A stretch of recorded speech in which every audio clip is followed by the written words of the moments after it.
Hello बच्चों, let's read the question. The question is, statement 1 is given as the rise per base pair is 34 angstrom in bDNA. Statement 2 is cofactor bound to an enzyme help the enzyme to be catalytically active. Option 1 में both statement 1 and 2 are correct. 2 में है both statement 1 and 2 are incorrect. तीसरा statement 1 is correct and 2 is incorrect. चौथा statement 1 is incorrect and 2 is correct. तो आइए देखते हैं हम इसका की आंसर. तो अगर हम बात करें इसके की कंसेप्ट की तो it will B cofactor and bDNA.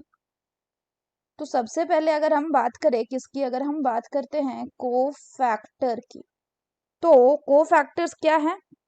Cofactors जो हैं ये आपका नॉन प्रोटीन पार्ट होता है. किसका? This is the non protein part of an enzyme. तो होता क्या है कि आपका जो एंजाइम है इसके मेनली दो पार्ट होते हैं. एक होता है आपका protein part which is called as the apo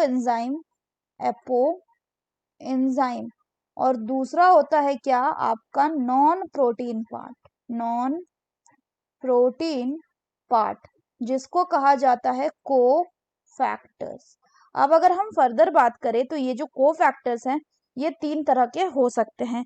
एक को हम कहते हैं प्रोस्थेटिक ग्रुप. जो प्रोस्थेटिक ग्रुप है ये क्या होते हैं कि ये टाइटली बाउंड होते हैं किससे? To the apo enzyme.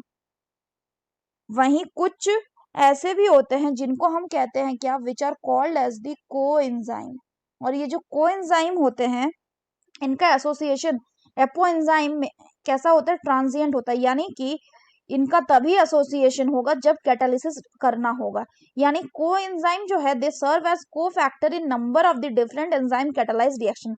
ऐसे एक कोएंजाइम का नाम क्या हो जाएगा? ऐसे ही एक कोएंजाइम का नाम हो जाएगा NAD. NAD का फुल फॉर्म होता है निकोटिनामाइड एडेनिन डाइन्यूक्लियोटाइड. अब अगर हम फर्दर बात करें तो ये क्या है? इसमें कौन सा कोएंजाइम? ये जो कोएंजाइम है इसमें होगा क्या? It will contain the vitamin नायासिन. So it will contain vitamin niacin. और तीसरा जो होता है उसको हम कहते हैं मेटल आयंस. और ये जो मेटल आयंस है ये सर्टेन हो सकते हैं, जैसे कि जिंक जो है ये एक कोफैक्टर की तरह काम करेगा. किसके लिए? For the proteolytic enzyme कार्बोऑक्सीपेप्टाइडेज.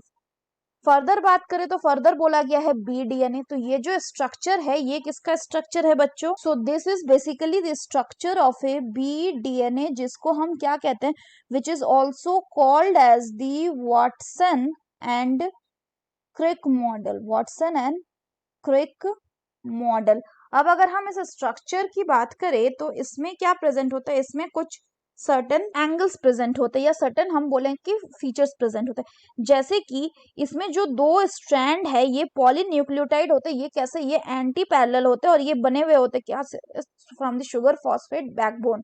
तो अगर यहाँ पे हम बात करें तो ये क्या है? These are the sugar phosphate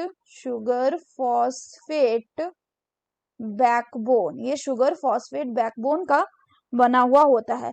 और इसके अंदर ये क्या है? These are the nitrogen bases.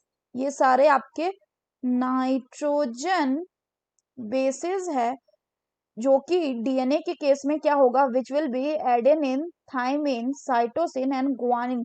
जिसमें अगर हम बात करें तो ये जो है ये कंपलसरी या कॉम्प्लीमेंट्री बेस पेयरिंग दिखाते हैं, जहां पे ए जो है यानी एडेनिन जो है ये दो हाइड्रोजन बॉन्ड से बाइंडेड होता है. किससे? टी से. वहीं जो साइटोसिन है ये 3 हाइड्रोजन से बाइंडेड होता है. किससे?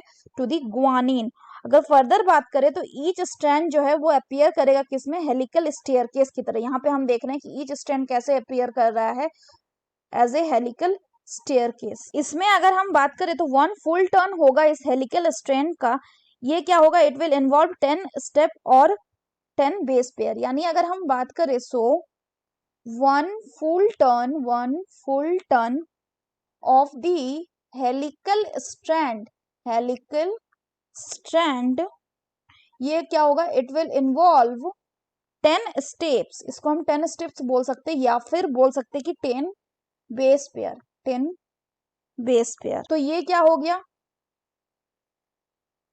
इसमें ये जो है this is one complete turn, one complete turn, जो कि आपका यहां से लेकर यहां तक है। This is a one complete turn, और ये जो वन कंप्लीट टर्न है ये होता है अराउंड 34 एंगस्ट्रम, जिसको हम क्या कहते हैं, which is called as the pitch. So pitch is the one complete turn, जो कि होता है 34 एंगस्ट्रम। और the rise per base pair कितना हो जाएगा, it will be 3.4 angstrom. So यानी राइज कितना है पर बेस पेयर का अगर हम बात करें तो ये जो है यानी दो बेस पेयर के बीच का जो राइज होगा दिस विल बी 3.4 एंगस्ट्रम। ये क्या हो गया, this will be rise per base pair. सो अगर हम बात करें बच्चों क्वेश्चन की, तो बोल रहा राइज पर बेस पेयर जो ये 34 एंगस्ट्रम होता है, ये गलत है, क्योंकि 34 एंगस्ट्रम क्या होता है, इट इज पिच। ये आपका पिच होता है, पिच, ना कि rise per base pair. Statement 2 बोल रहा है कि कोफैक्टर जो ये बाउंड करेगा किसी एंजाइम में और हेल्प करेगा एंजाइम को कैटालिटिकली एक्टिव करने। तो ये बिल्कुल सही है कि जो कोफैक्टर होते हैं इनका काम क्या होता है कि ये जो आपका एंजाइम है, इस एंजाइम को ये कैटालिटिकली एक्टिव करते हैं, कैटालिटिकली एक्टिव बनाते हैं। So statement 1 is incorrect but statement 2 is correct. So the correct option will be option 4, that is statement 1 is incorrect but statement 2 is correct. So that's all for the question बच्चों. Hope you understood it well. Best of luck.